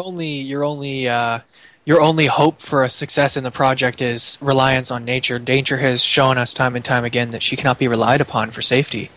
I mean, call it a theory of Darwinism, but I mean, the strongest survive, right? And nature's way of cleaning house is natural disaster, and it happens all the time, and it's been happening a lot more frequently lately. Yeah, exactly. Yeah, is it ever? Exactly. Yeah. Go ahead, Michael. No, please. I was just going to add to what Charles was saying. I can't stress how much I see in nuclear power as being insanity. And the fault lines where they lie, some of these nuclear power plants, Charles, on my overlay, it looks like some of them are within 10 or 15 miles of fault lines that can generate 8 magnitude earthquakes. They have in the past and they will again. And that isn't going to require fuel for diesel generators to keep the plants running. They'll see a total collapse of the system. That's what scares me the most, buddy. And like I said, we've got to get rid of them. So the only reason I talk about this all the time. Every time I get a chance, the rationale of it, and there is no sense to it at all, Charles. Well, right. I was only saying that if we assume even that nature won't create havoc with these things, that these things will fail anyway. Something will happen one way or another, and there's various ways, there's various means by which these things could collapse, fail, be sent into the same type of situation we're looking at in Fukushima. These things are all across the the eastern seaboard. I know factually they're all across the eastern seaboard, which means they're susceptible to things where you don't necessarily have to have a seismic event. You could have floods, hurricanes, anything that could compromise these facilities. But even without nature, they will eventually fail anyway, just by deterioration, by the nature of their operation. They'll deteriorate anyway. I don't think they'll last long enough for it to get to that point, because I think nature will intervene long before that happens. But I'm just stating that it's not a matter of could it happen, it's a matter of it will happen. It's just a question of exactly how. That was really the point I was trying to make there. Right. But and I'm sure you guys can both agree with that. Well, absolutely. I think this will be the biggest challenge for the human race, Charles, to deal with this nuclear issue in the future here. Yeah, I think it'll be the biggest challenge for us because it's just going to continue to get worse and worse and worse. We're going to see more of these events happen. And the human race eventually, I believe, will get to a point where we scream to have them taken away. And whether it's going to be too late then or not, that remains to be seen. But they are, like I said, we've seen many Earth extinction events happen on this planet. We've seen how many have we talked about, Michael? I think there's been 6 that have been 5 or 6 major extinction events recorded in the rock layers, right? Where all life on the planet, or like 90% of the life on the planet, vanished in a very short period of time. Right, but some life survived, and that was the key. That was the key, and that's what I think the difference is now and then. Is that I don't know. I know that Mother Nature is very, very resilient. She's an incredible organism, but I don't know in my mind whether she would be able to survive if all life on this planet ceased to exist. If we get 5 or 6 or 10 or 20 of these major nuclear fallouts happening on the planet, you're going to radiate the planet, and I believe we will kill all life on the planet. And that's something I don't wish on anybody. That's what I see happening, guys. It's almost inevitable. If you think about it, it's almost inevitable. The plants are there. There's literally hundreds of them on the planet. And all it's going to take is one, like what I keep talking about geological, Charles, because of the effect of one major geological event will have on the rest of the geological events on this planet that are on tipping points right now. You could see an earthquake storm hit this planet, and a lot of fault lines are overdue, and a lot of them create big, big earthquakes when they do go. I believe when the earth starts shaking, you'll see 3 or 4 of them go off, and how many of these nuclear power plants are going to fall down, that remains to be seen. But covering the earth with this much radiation, I don't even know if she would be able to survive in a long time. Maybe a million years from now, yeah. But that's something that's such a real fear in my mind, such a reality in our world. Go ahead.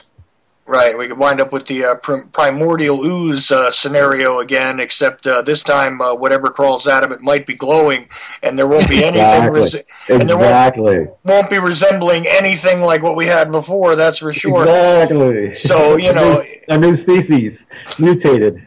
Hey, further taking a step towards Darwinism, though. I mean, at least it's stronger than we were. Right? It could survive the radiation. It adapted. Yeah, see, maybe. And of course, we're making jokes here because absolutely this stuff has the potential to literally burn this living planet to a cinder. Literally, exactly. It does. Depending on exactly how these events go down. And of course, if it was a cluster of seismic events, that sort of, went over the planet like a wave, that would be the end of the game. That would be the end of the game. Oh, sorry, Charles. Go ahead. I mean, even in a best case scenario, I mean, the world scrambled. The Red Cross and everything scrambled when there was one plant going under major duress, having major problems. That was one in 2011. And what happens if more than one goes? What kind of contingency is there to deal with multiple going at the same time, where they're past the point of you being able to flick the switch off and safely remove the rods and having everything shut down without the meltdown? Where is the contingency to deal with multiple at the same time? And there is none. That's the only answer I can draw. The fact that they barely managed to put a slow measure on a single plant melting down. A slow measure. It's not even stopped. It's still going. And there's the potential out there for multiple, 10, 12, whatever it's gonna be when it happens. It's ludicrous. Yep, it is. It's insanity, and it wouldn't be something that I'd wish on anybody. So here we are talking about it today, and like I said, all we can do is talk and try and wake people up to the dangers of it and what kind of a legacy we're laying down for our children. That's the bottom line, and we judge our generation by the legacy of what we leave for our children. And boy, I'll tell you, I didn't wake up to this until, a few 5-6 years ago when I really started looking at nuclear power and understanding what it's doing to our planet, started studying what they've done to the Atlantic and what's going on with Fukushima now. It's beyond insanity. And that would be my biggest cry to the planet. We're facing all kinds of dilemmas on the planet, but that's one that I think could end all life on the planet. And if that's what bees, that's what bees. But it's something that we can work to stop, and we have the alternatives for power. We sure do. Okay, and I absolutely agree with you, because here's the thing: all of our concerns about every other biochemical threat, all of the political warfare, all of this stuff really won't matter if all of us are dead. So, exactly. There's no more grand chessboard if all the pieces are gone. It's just a piece of wood now, and and it might not even be a piece of wood anybody can touch. So kind of useless. Yeah, that's true. And you were drawing the conversation towards Larry, and I've actually my dad introduced me to him as well. And I mean, like I said, I kind of pride myself on being critical and being able to process information. It's one of my I feel comfortable with new information. I find myself accepting to new information, and Larry gets my brain going. Like, he is one of the smartest men I have ever spoken to, and I say that cleanly. Like, I'm impressed with some of the things he's spoken about, and I even have trouble handling some of the information he's sent my way. Mm-hmm. But some of the things that he's sorry, go ahead. No, go ahead. I was just going to say me too, because I've done a series of 3 shows with Larry, and I call it the Energetic World, because we discuss he knows the history of this stuff. He knows the the hidden history of this stuff. He knows obviously about truly being an electrical engineer in the contemporary sense as well as in the real sense. Thank you very much. Actually has said on my show several times that he could pretty much throw away what he was taught in school regarding all these things, and every time I talk to him, it's mind blowing. So don't feel bad there, Michael, because I pride myself on being relatively intelligent regarding just about any subject that's of consequence, in my opinion. But Larry blows my mind every single time I talk to him. So it makes you feel like you're in kindergarten. You got it. And he cautions me because he says, well, look, you understand things that I don't understand. I'm like, don't tell me that, Larry. Get it. Because I could never do what he's doing or come up with some of the concepts that I've heard come out of his mouth. Also have the wherewithal to know historically what he knows about and to understand the redacted history of it and everything else. I mean, I have a vague understanding of what he's talking about usually, and that's why I always kind of dumb it down when I'm on the show with him a little bit, and I go, well, what you're basically saying is this, and he goes, yeah, that's about it, and that's the best I can do, Yeah, it'd be hard to keep an intelligent conversation going with him at his level. He's definitely a very, very talented and intellectual gentleman. And that's great. He's doing some incredible things right now, and the world needs more Larry Woods. Definitely, and even some of the other guys that he talks to and all that, he's got these conversations going in these circles.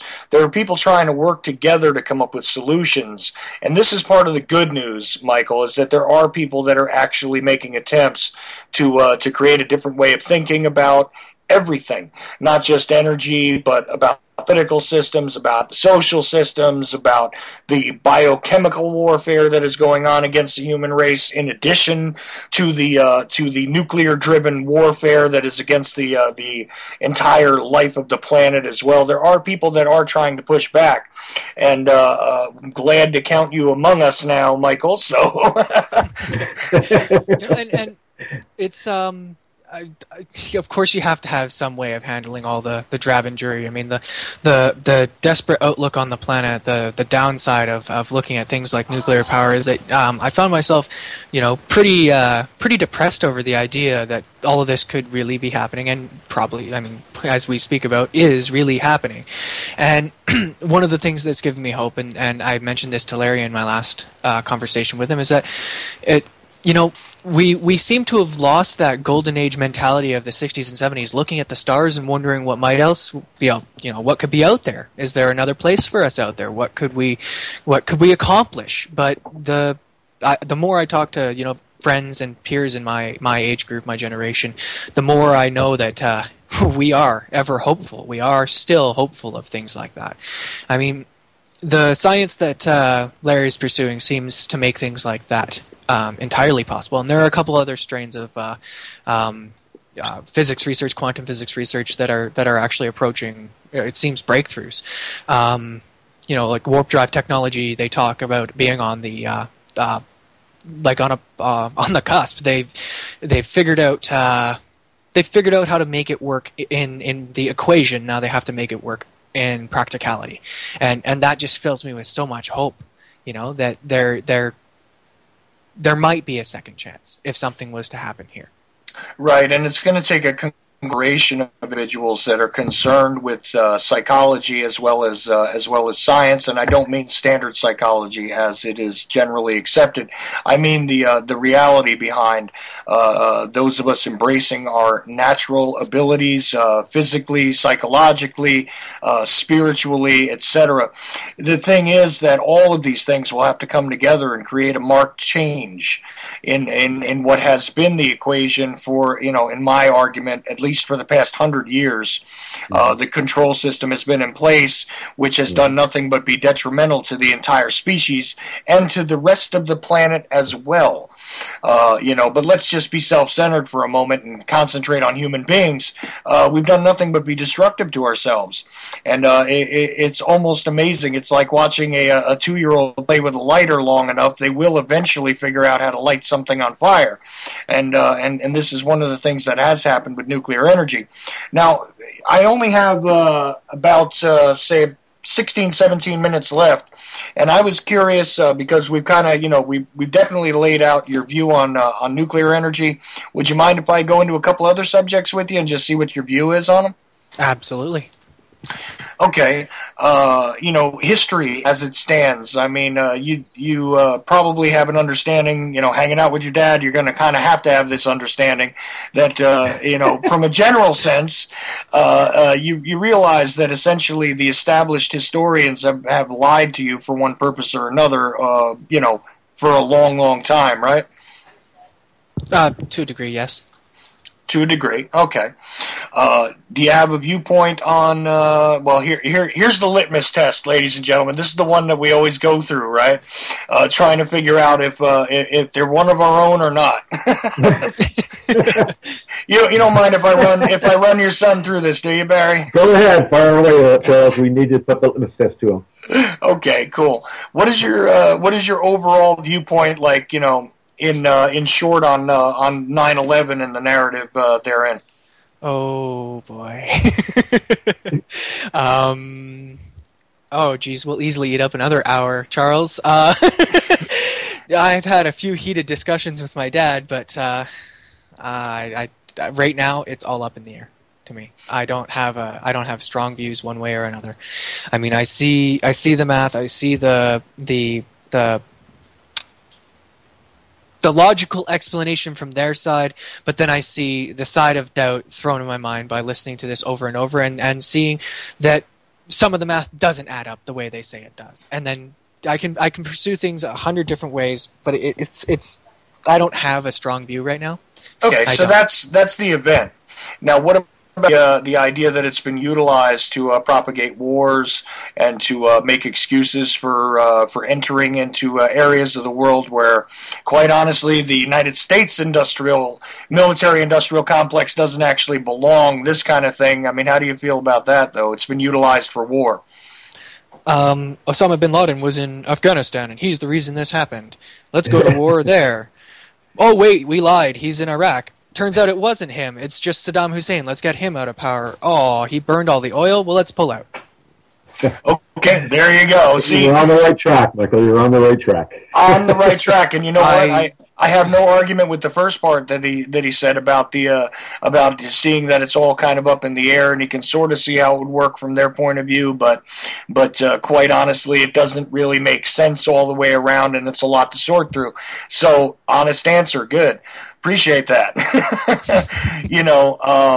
The thing that I concern myself with a lot is the intelligence communities, let's just say, internationally, and exactly how much they interfere with our lives, our narratives, as drug dealers, etc., etc. Have you ever examined that? Sorry, run that past me one more time. Well, basically, the CIA and the various other organizations throughout the planet that are a part of the international intelligence complex are pretty much, the evil ones among us, for the majority of the time, ranging from everywhere from assassinations to the propagation of drugs throughout the planet. I mean, what was your viewpoint on that kind of thing? Okay.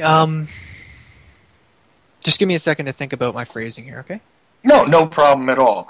The reason why this has been one of my areas of focus, Barry, because, and the genesis of that, of course, was because of the JFK research I did on that assassination, which I did for quite a long time. If you want, while you're thinking about your phrasing regarding this, what's your viewpoint on that assassination? What do you think about it? You can't shoot a man from above and have the bullet exit out the back of his head and on a trajectory the way they say it did. There's no way common ballistics, like the way that the math works, it doesn't work. I mean, you can't shoot him from above and have it come out from below. See, critical thinker, but with a scientific bent. This is what I'm getting, Barry. Yeah. No. We talked about JFK, and we both. There's no doubt in Michael's mind that he was not shot from behind, man. That the shot had to come from the front and from below. The trajectory of the bullet, where his brain ended up on the back of the limousine, it's all documented, guys.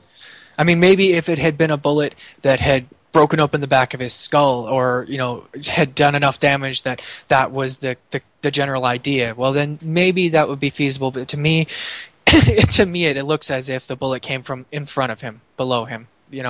And of course it's been argued 100 times, 1,000,000 times, 1,000 times, whatever. It's just, unfortunately, at this point, there's no way to definitively prove. But in my mind, I don't believe that he was assassinated by who they said he was.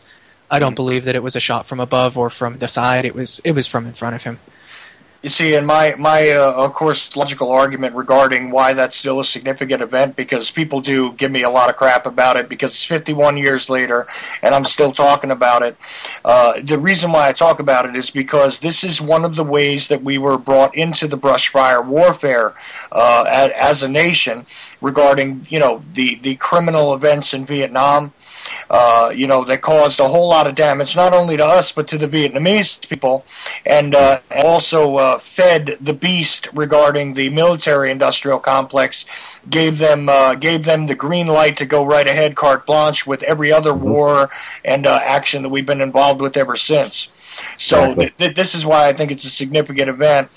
And, of course, that leads us right back to the intelligence complex discussion. Have you gotten your phraseology together yet? It's kind of... it's a complex subject. I'm just wondering... It's a complex question in general. I'm just trying to figure out what exactly my stance is when I'm trying to describe it. I mean, I don't... Well, let me try this then. Do you see the intelligence complex as being a necessary evil that has maybe done some bad things, but is still necessary for the structure of organized, industrialized society as it stands, or do you think it's something that's grown out of control like that? How about we go from there? If you have a system like that where it's all about espionage or subtlety or the man behind the curtain, then how is it that you can keep that under control? If the whole organization, if the whole system is set up to keep secrecy, to be secret and still work for the betterment, how do you know that the betterment is still being for the betterment? Like, what they're doing is for the better, right? I mean, I don't believe that it's necessary at all. I think that at this point, the time for it is gone.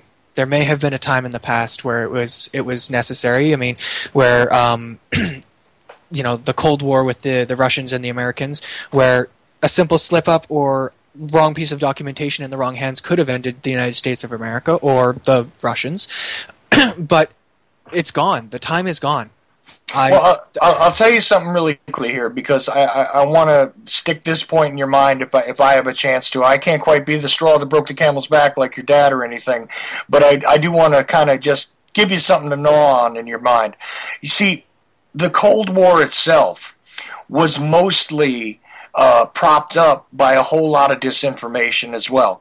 We had missile gaps where, supposedly the Soviet Union had far ahead of us, therefore we had to ramp up our production of nuclear weapons, things like this. This went on throughout that time period, and a whole lot of it was fabricated and orchestrated by these intelligence communities, even going back to there. And then, of course, if you take a look at, some people justify it as looking at post-World War II, and because we needed it in World War II, fighting the Nazis. Meanwhile, if you take the time to dig into it, you find that the United States essentially collected most of the Nazi assets that we could get our hands on and brought them back here under something called Operation Paperclip. And all of this stuff was done, post-OSS or during the OSS's reign, which later on morphed into the Central Intelligence Agency, which based on its own charter is in violation of what it's supposed to do anyway. And I hope that at some point, when you feel like digging into history, you'll find that a whole lot of this stuff, even the Cold War narrative, was mostly fabricated to influence the masses and to influence policy for other purposes. And the more you dig, the more you find what those purposes were.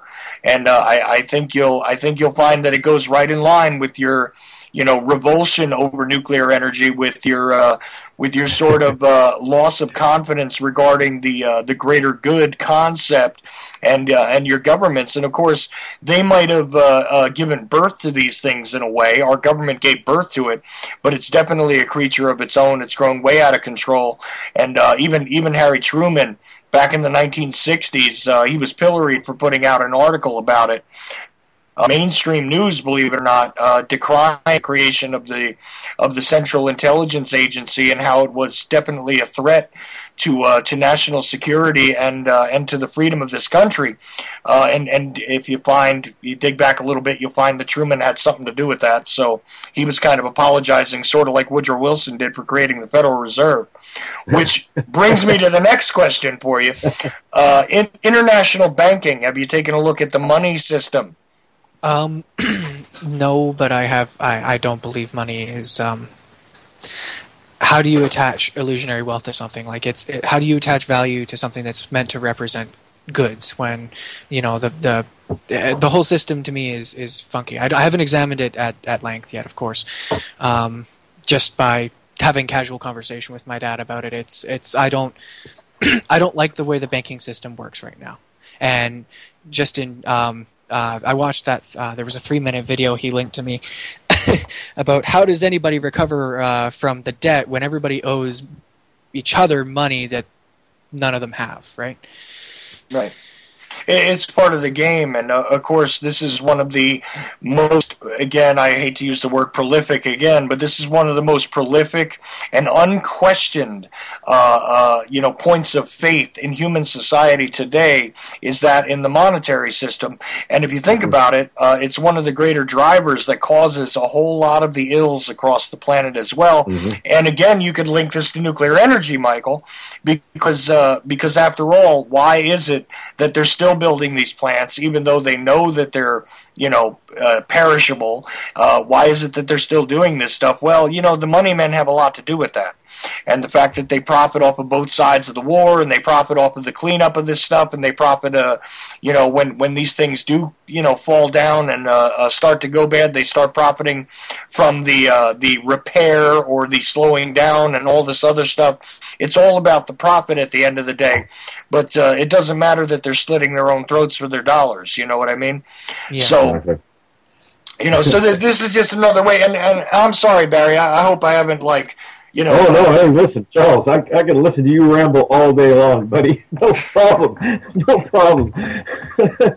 No, everything you're saying, I absolutely agree with, Charles. And like I said, Michael, we talked a little bit about the monetary system, and I think if you start really looking at it, I sent him, I don't know if I sent you, there is a video on YouTube right now called the Prophecy Project, I believe it's called. I'll send you the link, Charles, but It's about a 45-minute talk, and the gentleman there is world-renowned, and if you go and listen to that, it'll really explain to you how much trouble our economic systems is and how fast it can collapse. It could fall apart in 24 hours, and people don't realize that. Absolutely. And I'll tell you what, I have this funny feeling that at some point Michael is going to wind up with a show of his own. For now, though, I'm telling you, I definitely would love to have you back on, Michael, when we got more time. I'm just about out of time right now. Of course, Barry Prince has the show The Big Puzzle. See, I got it right again. Hey, The Big Puzzle. Twice in one night. Twice in one night. Yes, sir. And that's at Shake and Wake Radio. And what time of day is that again? It's on Sundays at 3 p.m. Pacific, 6 p.m. Eastern. You got it. And I want to thank everybody. It was kind of a lively, sort of loose discussion, but I do feel a little more hopeful, and I'm really grateful to both of you guys, and of course to Shali, who came in with me on the first hour. This is all things that we need to consider, and at the end of the day, that's the only goal I have with my show, is to try and get you to consider the true world around you, to try and get you to consider that it is time to get ourselves back in touch with the things that are not harmful to ourselves and to each other and to the planet. Might be nice. And, listen, thanks again, Barry, Michael. If there's anything you want to throw in the last, in the last minute here, go right ahead. I think I got a minute till the bumper kicks. No, I'd just like to thank you for having me on here. Hey, Michael, I want to thank you for coming, buddy. It's been a pleasure. Definitely a pleasure, and you got a pretty good voice too, man. I think you have a show in your future. So yeah, I think it'll work out. And this show, by the way, has been the Ochelli Effect, which is on UCY.TV radio as well. I'm also on the Liberty Beacon Radio Network on Monday nights, but Tuesday, Thursday, and Saturday, you catch me here. Tuesday and Thursday is 6 to 8 p.m., and of course Saturday is 8 to 10 p.m., and you never know what you're going to get on my show, but this I definitely think was a worthwhile and lively discussion, and I can't thank all of you guys enough for tuning in, for picking it up further downstream, for checking us out on the various apps that you can check us out on. I do appreciate it. Little technical difficulty at the top of the show, but thank you, Jules, for straightening that out, and I'm sorry I didn't get to any other phone calls. I was just fascinated with sort of voir-diring Michael about things, and I think it was pretty cool, and I hope you guys are happy with what we did tonight. And I think we should do this again. Matter of fact, I wouldn't mind like a younger generation roundtable featuring Michael one night. I've got a couple other people in mind, because it does seem as though people much younger than ourselves, because like I say all the time, I feel like the guy with the cane shaking his stick at the kids on his lawn sometimes. But either way, we are getting through. We are actually message out there. Let's not forget that. We're not just talking to each other. We can possibly reach the rest of the planet, and there is hope if we can just detach ourselves from the poisons, whether they be nuclear, biochemical, psychological, emotional, spiritual. We can decouple ourselves from all the things that are doing us harm in one way or another. And the first step is to open your mind and to think critically like Michael's doing, to think critically and do your research like Barry is doing. And I don't know what the hell I'm doing except running my mouth, but I'm trying, baby.